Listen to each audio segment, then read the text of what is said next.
Hey guys, so I am here today to do a tea time with Diana. And Diana has a pretty rad intro, so I am just gonna let her tell you who she is really quick. Hi, thank you so much for having me. Yeah, My name is Diana Osborne, and I am a Toronto-based holistic hair expert and ethical entrepreneur. So I founded my studio Hair Holistic in 2017, and it has been a wild ride since then. love it. So Diana and we came across each other via the Instagram, and I really respected and dug some of the things that she had, some of her content that she had posted. And so when starting these tea time interviews, she was definitely a person who came to mind. So here we are.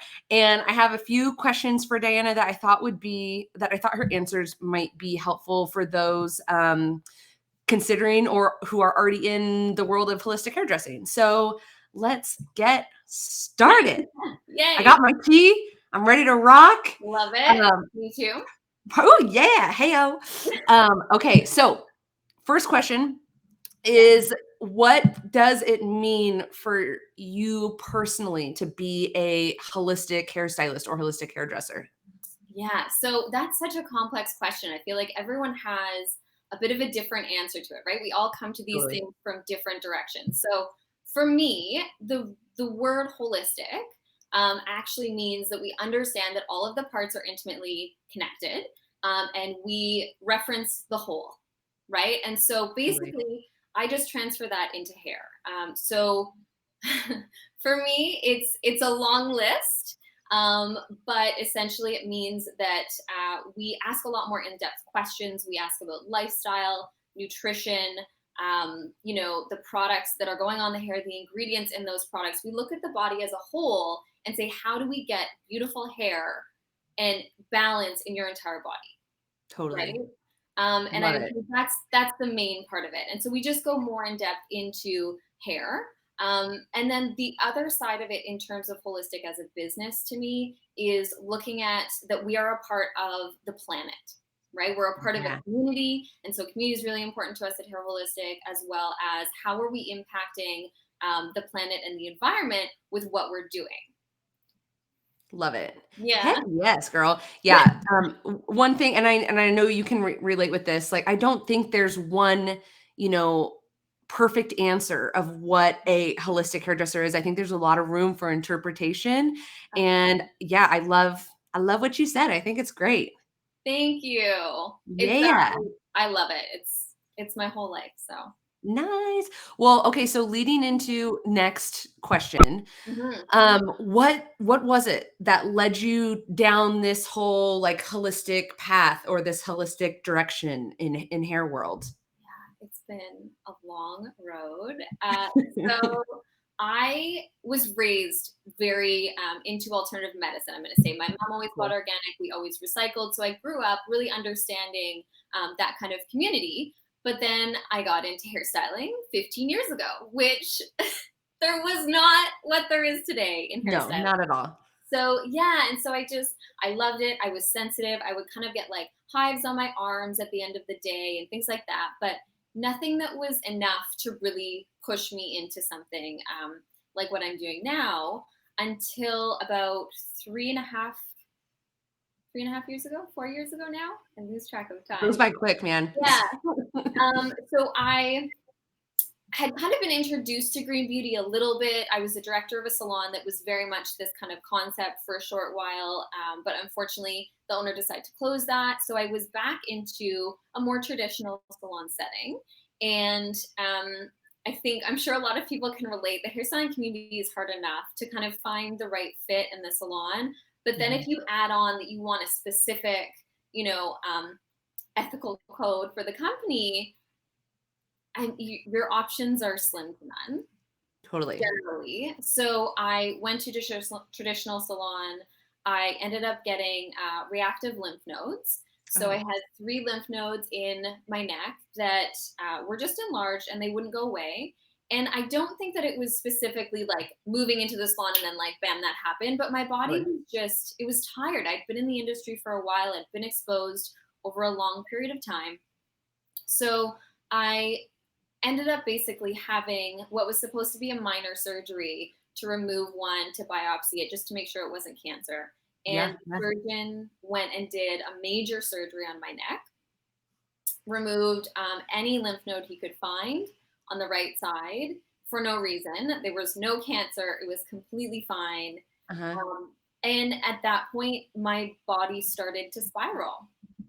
I got post-op infections, and so I had a second emergency surgery a week later. As a hairstylist, I didn't qualify for disability or like anything. I was commissioned, so I went back to work too soon, Yeah. and my body really kind of fell apart. I lost about 40% of my hair. I Oh had man. severe fatigue, so I basically just went home after work and I would steam vegetables and just like sleep. Yeah. So then, about 3 months later, I caught the flu, and it was right before Christmas, so things were busy. I started to react to my first sign was breathing issues in the salon, reacting to the hairsprays. And Uh-huh. then I got a fever, and basically, I had 3 asthma attacks in 24 hours. I'd never had an asthma attack before then. I went to the hospital twice. I had to call 911 to my apartment, and it was the longest 13 minutes of my life. My throat was closing. So it Oh wasn't, my they gosh. called it an asthma attack, but it was it seemed like allergies. Yeah. So then, yeah, I had an asthma attack. I called 911, went to the hospital. They gave me some bad advice. And then I had a second asthma attack that night. Again, went back to a different hospital. They did x rays. They said everything's fine. Went home and had a third asthma attack. And basically, it was like, well, the medical system's not going to help me. Yeah. Right. So at that point, it was literally, I did not know if I was going to survive. Coughing was bringing it on. So I essentially just took a whole bunch of cough medicine to suppress the Okay. cough. And I Yeah. took it for 12 hours. Okay. So then I was put on long-term steroids to heal my lungs. And I went back to work a couple weeks later and I was having panic attacks. Yeah. If there was anything in the air, I had to take my inhaler. Like my body would not handle ammonia or perfumes, or like Yeah. anything that hangs in the air. And so Yeah. I had this moment of, okay, do I get out of hair? What Yeah. do I do now? Totally. And I looked into other jobs and I didn't want to do any of them. I I was don't like, blame you. no, I put so much time and I love my craft and I love doing hair and I need to find a way that works for me, that's safe for me, right? Yeah. Yeah. So at that point, I was at the same salon. I was lucky enough that they allowed me to do a chair rental, Okay. and I started my company and decided who I wanted to work with. I had already had some previous knowledge on ingredients from my other job and just from my childhood and all that, but Mhm. really did a lot of research for who I wanted to partner with, being very intentional. And I didn't know if it would work, to be honest with you, because we know that there's certain things that do still contain chemicals. Totally. And it's really hard to find things that are completely fragrance free. Mhm. Um, and so I just thought, okay, last ditch effort. Let's give it a try. And if it doesn't work, then I've done absolutely everything that I For could do, sure. you know? Yeah. Um, and spoiler alert, it worked.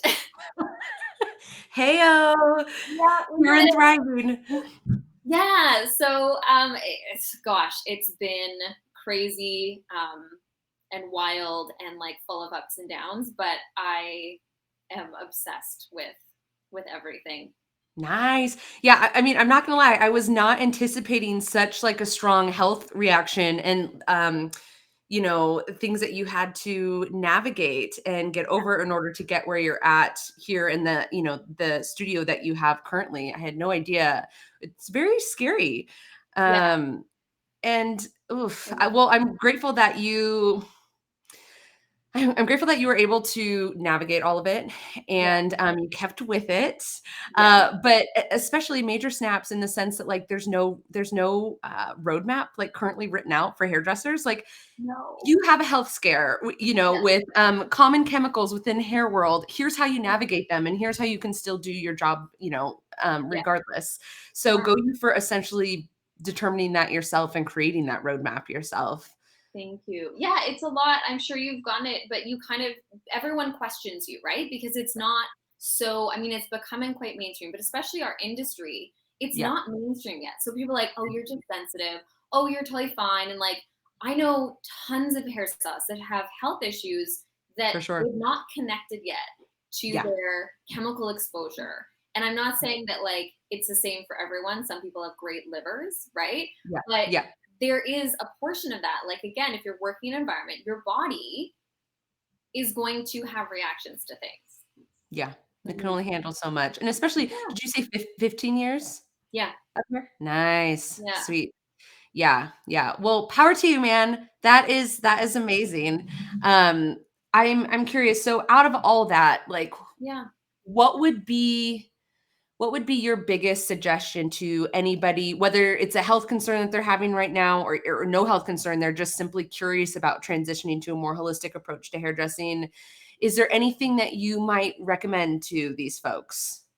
I think that so I started quite slow. I did the chair rental for a long time. It took me, I think, about 2 years to find the commercial space that I'm in now. So we expanded last fall, November 2019. We're in a full Well, studio, and all that. And so I really, I think I was a chair renter for like almost 2 years. okay, No, just over 2 years. And so I learned the business slowly. I don't have a business degree. I didn't take any business courses. I've read books and I talk to people and I ask a lot of questions. And so I cool. think that's been something that has really helped me because when you set things up slowly, then you have time to really learn the business. Because you're not just learning the business, you're learning also what brands you want to work with. And there's a ton of misinformation out there. And you Totally. want to be able to talk confidently about the things you're using and the ingredients in them. And it's a lot. So I would say go slowly and talk to people like us, like that have done these things. I feel like I kind of wanted to like reinvent the wheel on some things, and there's some wonderful people out there that are available to chat with, um, and they can really give you a little bit of a leg up, so you're not having to do all of the work yourself all over again. Totally. You know? Nice. Yeah, I love it. And granted, this isn't something I was going to ask originally, but Yeah. I feel like since you dove into it, one of the things that I noticed while kind of slowly transitioning into, a cleaner way of doing things, and like you said, starting slowly and learning the lines and the brands that you're working with, Yeah. the one thing I noticed is marketing and branding can be a little slimy sometimes Very. in hair world and just beauty world in general. Yeah. And so how things are marketed to us hairdressers, Yeah. you can't really just accept that as truth. You really need to like dive in and investigate a little bit. And also, I think a lot of it is just trial and error, like learning what works for your clients and what doesn't work for your clients and you, of course, and for your health. Absolutely. But yeah, so Yeah. I think that is such an amazing piece of advice to start slow and Yeah. just kind of ease your way in and transition and really kind of like learn the business and learn what works for you. That's Right. awesome. Because yeah, it's a lot, and I know a lot of people that have kind of dabbled in it and tried certain things. They're like, oh, the color line didn't really work for me, and I'm like, okay, but did you go at it intentionally? Like obviously, Yes. anytime any color line we use, right, we get training on it. And so if Yes. you purchase something off of a shelf and tried it, then it may not work for you because you don't know how to use it. So it's not Totally. that the product doesn't work. It's just that you need to get your training and go through the proper ways of doing things, right? Yeah. Um, I also think it's so important. We tend to, in the industry, get our information from the people that are earning money on the products that we buy from them. Uh-huh. Uh-huh. And that's not a good thing, Totally. Totally. right? So I'm curious if what your answer would be, because I have an answer in my head, but I'm Yeah. curious what yours would be. For My what? Maybe I totally didn't ask that correctly. So, like, instead, Yeah. how I would suggest people, because this is what helped me, is, like, get on the online forums. Reach out to stylists directly. Like, rather just like you said, like, rather than get all your information and your resources from, these big brands, Yeah. why don't you get them from the people who are actually using them on a day-to-day basis so they can let you know, Right? like, "Hey, how are these things actually working on my clients? How does this lift? How does it deposit?" Exactly. So yeah, I love that Right? you brought that up. Yeah, I mean, it's a small community, but it's so beautiful and tight knit, and there's so many people out there that want to go in this direction. And so I think that now, especially, there's so many more people, and Instagram, you can reach out to anyone and just like shoot a quick DM or like look at their work, right? I mean, Totally. there's certain little tweaks. The line that I use, it is slightly different from other lines, and so there's a couple tricks that and sometimes it performs better than any other line I've ever used. Yeah, So you need 100%. a little help, Yeah, right? yeah, I dig that. Yeah. Sweet. Well, okay, so my last question is, I mean, it can kind of go hand in hand with that, but Yeah. um, in terms of, well, for those people who are not only interested in going in a holistic direction, but for those who are interested in maybe opening up a small studio suite, Yeah. or maybe thinking even a little bit broader terms, wanting to open up, a 4 to 8 station salon, Yeah. but they really want to commit into opening the salon in a holistic direction. What might be something that you recommend to those peeps? Yeah. So I think that the first thing I do a lot of just I call it free writing because I don't like the term journaling. Yes, I can relate. 'Cause I'm not like dear diary. Yeah. I like to free write and just kind of get my thoughts out of my brain.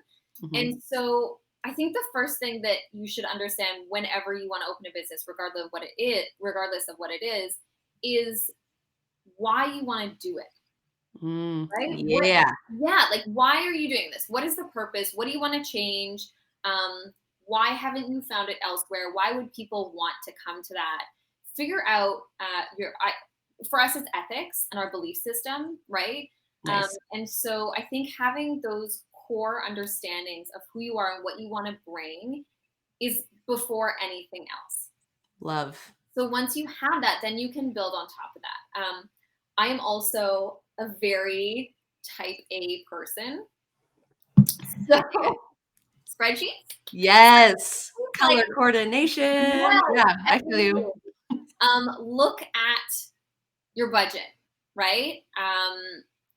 And there are some things that you can't know until you get into it. Like, for instance, I rent a residential apartment. I've never had to pay for water. And so I had no idea like what that would be for a salon and all those things. But I asked a lot of questions to other salon owners, and like some people don't want to give the information away, but there's usually a couple that are like, hey, it's around this. Like, you can ballpark. Yeah. And I ran every single thing that I could. Um, I talked to before I started my renovation on the studio. It's 1,000 square feet. Okay. And there was quite a bit of stuff that I wanted to do. It was like a blank space. So I need to build walls and put in like 5 plumbing appliances and all these things. So I literally Yeah. talked to 12 contractors. Nice. Well Yeah. done. I talked to three, and one was like super low, one was super high, one was in the middle. And I was like, okay, well, this doesn't help me. Yeah. Yeah. So I talked to a whole bunch of people. I did a conservative kind of estimate for everything. And I think that that's also a building block because you don't want to start your business and then all of a sudden be getting into something where you can't afford to keep it alive until it starts earning profit. Yeah. And as a side note, something that I'm so interested in because I've talked to a lot of salon owners and I've worked in a lot of salons where everyone's like, oh, it's super tight. We don't earn any money. And I Red flag. I would say that there's something wrong there, and I Yeah. don't know what that is yet, and I'm gonna find out. Yeah. But I feel like as long as you go into something with a plan, so understanding your why and your purpose, and then having the numbers to back that up, I felt Yeah. super comfortable where I was gonna go and why I was going in that direction. Right? It Totally. creates your map for you. Totally. I mean, and in a sense, do you feel like starting with that purpose and that why literally probably fed into almost every, well, not almost, probably every decision that you made from there on out in terms of your guest experience, your retail, like all of it? Everything. And I get decision fatigue a lot. And still as a business owner, but starting out, it's very overwhelming, right? And so if I had, 3 different points that I was like, okay, so this person reached out to me and it's this product line. So like, what do I do? I don't know. It kind of falls into here, but this, whatever. As soon as I run it through, like, okay, is it ethical? What are the company's ethics? Are they giving back to the planet? What is, their sustainability? in terms of packaging and all of these things. Yeah. What ingredients do they have? Are they transparent about their ingredients? I Mhm. refuse to work with anyone that will not give me an entire ingredient list for every single product they have. Totally. And do they test on animals? Right. So that's Yeah. for us, that's, you know, a simple list of what it is. But as soon as I get anything that I'm like, oh, this looks kind of cool, run it through those things. Some Yeah. of the products we carry don't check every single box, but there's no option that would check every single box. Yeah. And so that I'm Totally. just like, okay, this is a product that would support people, it would help people, and I'm comfortable with that. Yeah, yeah. Love that you touched on that, by the way. I don't think there's like one magical brand that, satisfies literally every needs that could fall into this like holistic Yeah, realm. yeah, And so yeah, I think back to what you said, like really determining what it means for you specifically, your why, your purpose. yeah. I'll say one for example, like I've had a couple clients that prefer vegan products and vegan Right. hair color. Yeah. And I would love to be able to say that everything that I use is vegan, but I Yeah. can't say that. But I can say that everything I use is clean, and Right. I feel really good about that. So I think just determining what your needs are for your studio, your salon, Mm. that's pretty awesome. One other thing that you had mentioned, again, spiraling out to a question that I didn't prep you with. No, Um, I'm curious when you were still in like brain phase of your salon yeah, versus where it is now, yeah. the products that you use, are they different than what you're carrying in your salon, or has it evolved from what your original ideas were? And I asked that because when I was anticipating opening a salon, which I didn't end up opening, I found a lovely woman in town who did all the work for me. Oh, Yeah, thanks, amazing. Sarah. Um, but when I was in my business planning phase, Yeah, I, just like you, very OCD and wanting to like map everything out in yeah, spreadsheets. And I planned every piece of retail that I anticipated having on those shelves and knew exactly how much it was going to cost. But here's the thing, fast forward a few years, and the retail that I use and that I'm very passionate about is very different than what I had on that spreadsheet a few years ago. And if I would amazing. have invested thousands and thousands of dollars in stocking up my Yeah, hypothetical salon shelves with all of that, I would have wasted quite a bit of money, or yeah, even worse, I would have continued using a line that I wasn't uber passionate about, and because I right, wouldn't have had room for changes. So yeah. I want to know how was there any evolution in that for you, or did you just luck out at the beginning? Yeah, I think I went really slow, and so literally I love notebooks. I have like 10 million of them, and so I still have my original notebook that was like, I wanted to carry Inner Sense. I knew that I had connected with the founders and just was and still am obsessed with the company. I Totally. wanted there's like a ethically made Turkish cotton towel, like hair towels that I wanted. Ooh. And I think after that it was like, we're gonna serve peppermint tea and Uh-huh. have like little oat milk lattes, and the rest of it was really experience. Yeah, yeah. So I started slow, and it's been an interesting ride because opening the full expanded location last fall, went into Christmas. Obviously, like I opened as soon as I possibly could because the reno was delayed and all of these things. So I opened like bare bones, Okay. and then got through the holidays, and then like January, February, I was like, okay, now I feel like I can take a second, step back, look at the business, where what needs some tweaking and stuff like that, and started to build the retail. And then we got shut down with Ah, COVID. yes. So transitioned very quickly online, but now it's been navigating because online products sell very different to in studio. Yeah, And okay. so deciding like what will people buy online. Now we're back open. We've been open for I think about 4 months now, and so now we have Well, the almost two separate businesses, the online and the in studio. nice. And I I'm just adding things on really slowly and intentionally. Love it. And to be quite honest, I don't really know what I'm doing, but I know the products that I love. Yeah, And yeah, I try and source things that are a little bit harder to find that maybe other stores don't have. nice. And we're building slowly. And I would say so. I have a small curated retail of most of the same brands I think that I originally wanted. Um, Awesome. and then we'll see how the online store goes, and Yeah. we'll build based on that. But we're still not a retail destination, right? So as long as people have like their hair care, the things that will support them, and we have a couple kind of self-care products as well, then I think we're good.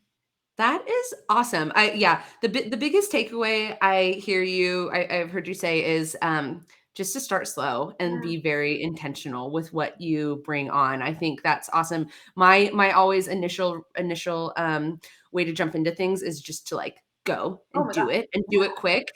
But man, in terms of like holistic hairdressing, I think that's such great advice because if you do jump in too quick, you might lose some money money along the way. And it's all a learning experience, right? Like regardless, Absolutely. yeah, they're Yeah. all like stepping stones and but so Yeah. major snaps, man. That's great. Thank you. It's yeah. Yeah. I mean, it's always. I feel like it's always going and reevaluating and listening to your gut, right? Yeah. And I also think, interestingly, like talking about what holistic is, you are a part of your business, right? And Yes. the whole business has to work. And I'm trying now personally to take care of myself in the business, because Yeah, if I'm not well, then the business won't be well, right? totally. We're all connected. And so I think if there's like, that's why I like to go slow, because I want to do things so intentionally so that all of the parts of everything stay really balanced, and then it will be more sustainable, right? Love it. Because there's no point in just like going really fast and then something big happening, and then you're shut down, and then you can't live your purpose or your why through the way that you wanted to. Totally. And another thing that you had mentioned a couple minutes ago too that I loved is well you had touched on, hey, I don't really know what I'm doing, but I'm doing what feels good to me and what feels intentional to me and what I like. And freaking amen to that cuz first off, nobody knows what they're doing. No. Like so yeah, red flag, nobody knows what they're doing. Yeah. And secondly, like I have found that I have been the most successful in the last 14 years of doing hair. I've been the most successful when I am being absolutely true to what I love, what I feel inspired by, and what feels good to me. And then I'm attracting these clients who vibe along with that. And it's so interesting to look back to like my career, 8 years ago, and I'm thinking of like clientele, and I'm sure you can relate to this too. Yeah. I have such a different clientele than I Yeah. did then. And not just because of, cleaner, more ethical, more sustainable stuff, not just because Yeah. of that, No. but because I'm attracting more people that I vibe and align with and who just see the world in the same way that I do. And so yeah, I think that's a phenomenal tip in itself just to that you said, do things that feel good to you and that feel very Right. intentional with what you Yeah. want to create. Something that's been on my mind a lot, and it keeps popping up, is that everyone has a different truth and many different truths in their lives, right? And so Yeah. a lot of our experiences have given us filters of what the world is and what you can and can't do. And I've been told so many different times that I could not do certain things. That is a complete lie, Yeah. right? And so Yeah. if you are, I mean, obviously there's like limitations and it depends on your situation and all of these things. But I think if you really, again, understand why you're doing something, and then you listen to your gut, then no one can tell you if you can and can't do something, because I started the business in a different way than someone else would. And so if they did it, they may not be successful and their truth would be true, but Yeah. I'm the driver in my business, right? And so I always tell people like, listen, ask questions and listen to other people, but then make the decision for yourself, because you know how far your passion can take you. And like you said, the people that are meant to be around you will find you. For sure. I got asked a marketing question. I was being interviewed by a client of mine. She's in holistic nutrition school. And Nice. so they were supposed to talk to entrepreneurs. And basically, um, we were talking about starting the business and all of these things. And she asked me about marketing, if I had a marketing strategy. I was like, oh God, no, like, I don't know any of this stuff. I didn't go to business school. Like, and then Totally. as we were talking, it kind of came out, and I was like, what my marketing strategy is just tell people why I'm doing stuff. Yeah. I don't need to talk about hair. Yeah. I can talk about making someone feel good. I can talk about the scalp massage. I can talk about, the portion that we donate to people, and like literally the entire business except for the hair. And that's my marketing strategy. I love it. Which, side note, you just reminded me, I was listening to a training by I think it was Jasmine Star. And in her video, it's not her quote, she's quoting somebody else. And the quote was, people don't buy what you're doing, they're buying why you're doing it. And I think that is so freaking true in terms Right? of holistic hairdressing and yeah, your marketing strategy. So I think your marketing strategy is right on. Right. Yeah. And then it's just more fun. It's more fun that way. A lot of people can do hair, and like, bless all of the people out there, whatever you're doing, whatever line you're using. But Mhm. the thing that will set you apart is you. Yeah, Yeah. totally. Yeah. Sweet. Well, that was a great way to sum up this interview together. Thank you so much, Diana, for taking the time out to give these nuggets of wisdom. And yeah, if people want to reach out to Yeah. you and kind of follow what you're doing, what you're creating, what is the best way that peeps can find you? Yeah. Instagram is awesome. And I am at Holistic Hair Expert, or you can search Diana Osborne. And there is also a link to my studio, which is Hair Holistic Studio. And our website is hairholistic.ca. Sweet. Yeah. Nice. All right, Dana. Well, I will thank you again so much, and I will chat with you soon. Amazing. Thank you. You're welcome. Bye.